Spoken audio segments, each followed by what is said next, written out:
नमस्कार मंडळी, स्वागत आहे तुमचं माझ्या ब्लॉगमध्ये. आणि आज सकाळी सकाळी म्हणलं थोडंसं रानात जाऊन यावं. रान म्हणजे आपलं रान आणि घर एकाच जागेवर असले, त्याच्यामुळं घर म्हणलं काय आणि रान म्हणलं काय एकच आहे. तर घराच्या पाठीमागं आलं की आपलं लगेच रानच लागतं. त्याच्यामुळं सगळं रानात घरात म्हणलं तरी दोन्ही बाई चालतं. तर मला न्यायची होती थोडी कोथिंबीर. तर बाजारातून काय कोथिंबीर आणली नव्हती, आलेली थोडी लहान आहे अजून, पण म्हणलं ठीक आहे. कारण सध्या ना कोथिंबीर महाग होती, त्याच्यामुळं महागचं पण नाही काही, पण आलेली. आणि कोथिंबीरचं कसं उगवायला जरा वेळ लागतो, पण आली म्हणूस तर मेथी असेल कोथिंबीर असेल ना लवकर येते आणि फुलं पण त्याला म्हणजे लवकर येते. तर हे जिथं जास्त थोडं पाणी भेटलेलं आहे ना तर तिथं बऱ्यापैकी आलेली. तर थोडी वरच्या साईडची कोथिंबीर आणावं म्हणलं. आणि 2 वर्ष आहे ना आपल्याला थोडं लसणाचं आहे ना हेच झालं होतं. आणि हे बघा, हे कुत्र्याने असे जे हे केलेलं आहे ना, थोडे डांबे डोके झालेत नाही तर मेथीच्या भाजीमध्ये असं, तर हे कुत्र्याने उकरलेलं आहे, त्याच्यामुळे असे डांबे डोके झालेले आहेत. आणि लसणाचं म्हणतो 2 वर्ष आपल्याला आपला लसूण म्हणजे आलाच नाही, गेल्यासारखं झालं. गेल्या वर्षी तर आहे ना एकदम म्हणजे जी कुडी लावलेली असते एक पाकळी, त्या पाकळी एवढ्यालीच एक बारीक अशी कुडी झाली होती. म्हणजे ते काढायला सुद्धा म्हणजे परवडलं नाही असं झालं. जे थोडं बऱ्यापैकी होतं तेवढं काढून घेतलं आणि परत काही काढूनही घेतलं नाही. तर आज बनवायचा आहे गाजराचा हलवा. तसं स्नेहललाही येतो, पण काय जास्त होता, 2 किलोचा होता. तर त्यांनी अगोदरच तयारी बरीचशी करून ठेवलेली होती. पण म्हणली तुम्हीच करा, कारण 2 किलो ह्याचं मला एवढं ह्याचं जमणार नाही. तर 2 किलो इथं गाजरं खिसूनही करून ठेवलेले आहेत त्यांनी. मी फक्त बनवलेलं आहे, नाही तर अगोदर सगळी तयारी स्नेहलनीच करून ठेवलेली होती.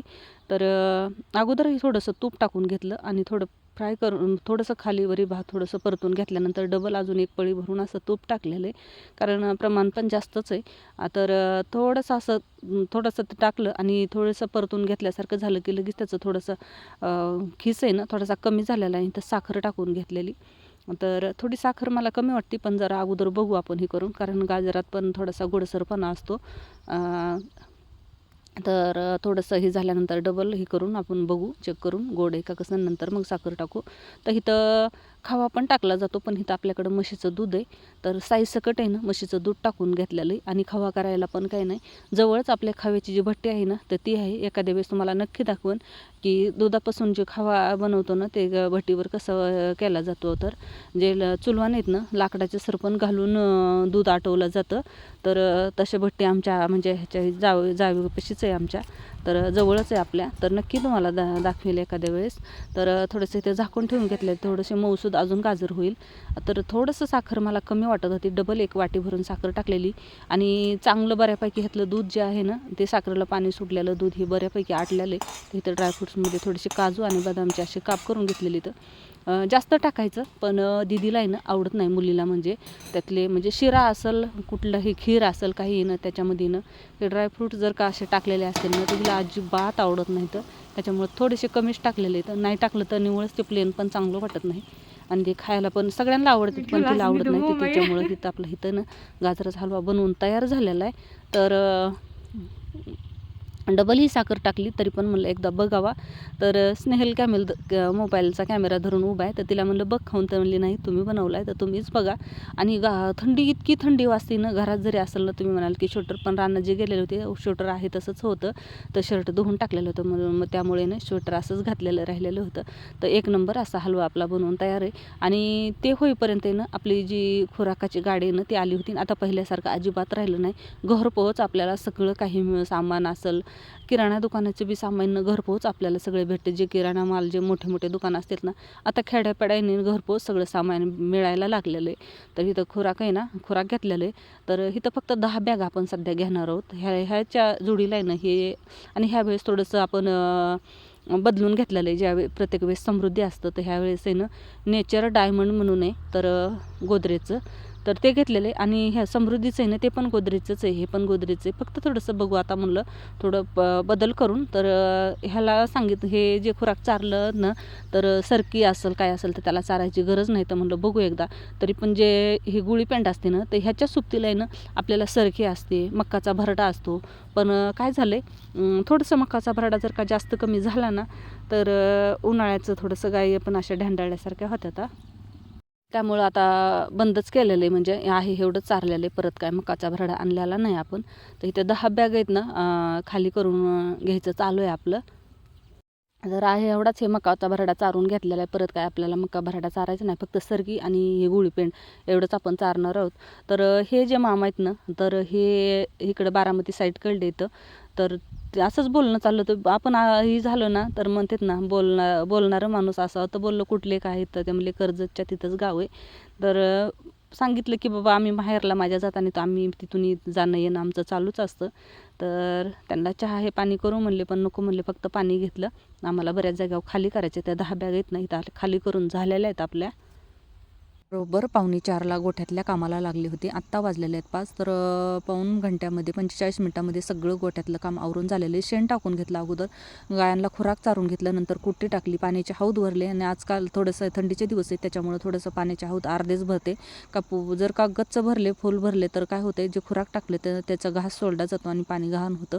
मग रोजची रोज भरावं लागते आणि रोज हौद धुवावं लागतं. आणि तर ऊसाच्या शेंडाची वाड्याची जी कुट्टी असते ना, ती पण शेळ्याला टाकून घेतली. त्यांनी शेळ्या वाड्याची कुट्टी चांगल्या आवडीने खात्यात. 3 ओझे चांगले कापून नेलेले. 3 वाजता गवत कापण्यासाठी आले होते. आत्ता पण थोडासा वेळ होता, तर म्हणलं अजून एखादं ओझं कापावा, कारण हे गवत भरपूर असं निब्बर झालेलं आहे. मागं इतका कामाचा लोड होता आणि कापणंच झालं नाही, त्याच्यामुळे हे गवत थोडंसं निब्बर झालेलं आहे. तर अजून एखादं ओझं होईल म्हणून डबल कापण्यासाठी आलेले. तर गवत कापून झालं, एक ओझं डबल आणलं जाऊन. 3 वाजता पण एकदा कापलं होतं, तर डबल एकदा थोडा वेळ होता. तर तुमचं किती बोलणं चालू आहे? तर एक ओझं कापून आणलं डबल अजून एकदा गवताचं. आणि आता काय धारालाच लागायचे, कारण अगोदरच सगळं काम उरकून ठेवलेलं आहे. पण 6:30 वाजेपर्यंत चांगला अंधार पडतोय आपला. कसाही धारा काढायचा म्हणलं ना, सगळ्या गायांच्या म्हशीच्या आपल्या 7 धारा आहेत, तर तोपर्यंत आहे ना चांगला 1 तास आपल्याला बरोबर जातोच जातो. तर अगोदर चहा, तर तोपर्यंत स्नेहलनी चहा ठेवून घेतला होता. चहा घ्यायचा आणि लगेचच आपल्याला आता धाराला लागायचं आहे.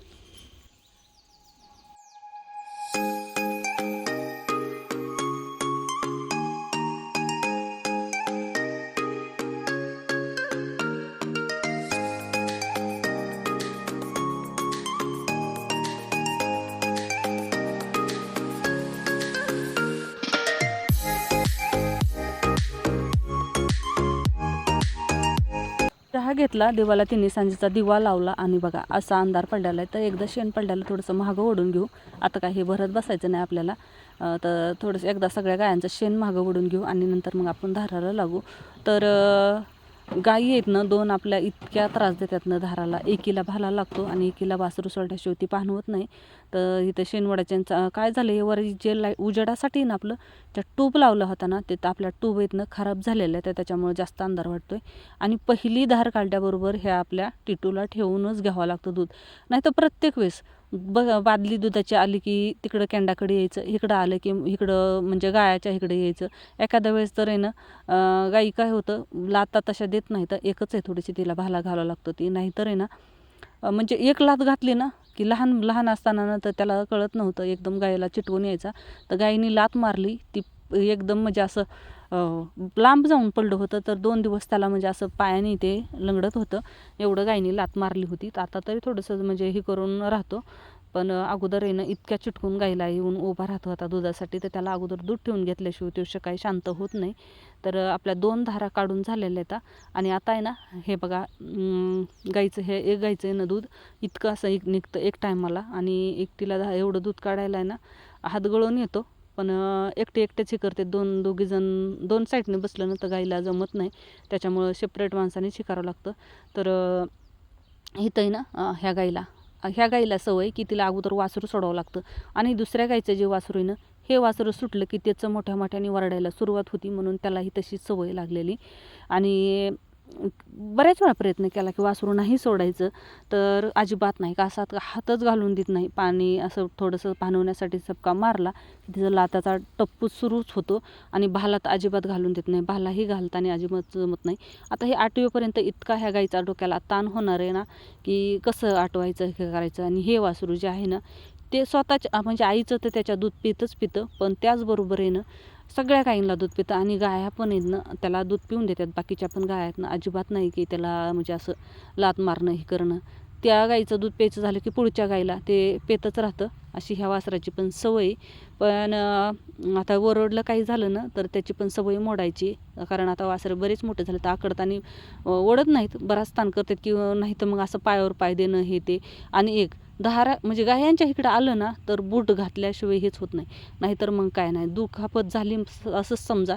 बूट घातल्याशिवाय मी तर म्हणजे कोणी पण म्हणजे गायांच्या ह्याच्या धारा पाणी असेल ना तर पायात बूटच असावा लागतो. तर थोडंसं एक बारीक टिपरू आहे ते थोडं दाखवलं की ती बरोबर महागही करतात. 1-2 वेळा थोडंसं सटके पण दिले होते, कारण तेवढं गरजेचं पण असतं. कारण वासरं पण आहे ना इतके येड्यावानी करतात ना, त्याच्यामुळे थोडंसं एक बारीक काठी ठेवलेली. आणि ह्या गाईला घाण खोडे आणि दूध पण सांडत नाही, पण नुसतं पाय नाचवत राहायचं, सारखं खालीवरी चालूच असतं. त्याच्यामुळे थोडा एडावाकडा जरी भाला घालून घेतला तर धार काढायला मोकळं हे तिचं चालूच होतं. धाराला हात घातला की हिचं हे एवढं पाय नाचवायचं सुरूच होतं. मग काय होतं, उगाचच सारखं हाई करण्यापेक्षा तिचे पाय बांधून टाकायचे, भाला घालायचा आणि धार काढायची. धारा काढून झालेल्या आहेत. आणि घरात आले तर इथं स्नेहलचं पालकपुरी बनवायचं चालू होतं. पालक पनीरची भाजी बनवायची होती, तर पण आमचं पनीरच आलं नाही. त्याच्यामुळे ना पालकपुरी बनवलेली. काय झालं, बाहेरून आणायचं म्हणजे आमचं कसं गावात आम्ही थोडं खेड्यात राहतो ना, तर बाहेरून एक जागेवर भेटतात अंधापुरीजवळच आमच्या गाव आहे एक, तर तिथं भेटतं. पण तिथं पण भेटलं नाही, त्याच्यामुळे कॅन्सल झालं. तर शिजवलेल्या पालकचं करायचं काय म्हणून त्यांनी ना इथं पालकाच्या पुऱ्या बनवून घेतलेल्या आहेत. आणि काय झालं, थोडंसं पातळ तिच्याकडून पीठही झालेलं आहे, त्याच्यामुळं एखादी पुरी फुगती, एखादी फुगत नाही. तर आणि थोड्या जाडसर लाटायला पाहिजे होत्या, पण थोड्या पातळ झाल्यामुळे ना पुऱ्या काय एवढ्या एक फुगती एक फुगत नाही असं होत्यात. पण चवीला एकदम 1 नंबर अशा झालेल्या आहेत. तर शेळ्यांना आहे ना पाणी पाजलं का विचारलं तर पाजलं नव्हतं, म्हणून शेळ्याला पाणी पाजून घेतलेले. आणि दिवसभर तिकडं गायाच्या पाठीमागून असतात, ऊन लागलेलं असतं, त्याच्यामुळे ना पाणी चांगलं पेटत आहे. आणि ह्या करडांना इथं कोंडून घेतलेले झापाखाली. थंडीचे दिवस आहेत ना, तोपर्यंत ह्यांची काळजी घ्यावाच लागते. तर खुराक चारून झालं, ह्यांना पाणी पाजून घेतलं. व्हिडिओ आवडला तर व्हिडिओला लाईक करा आणि चॅनलला सबस्क्राईब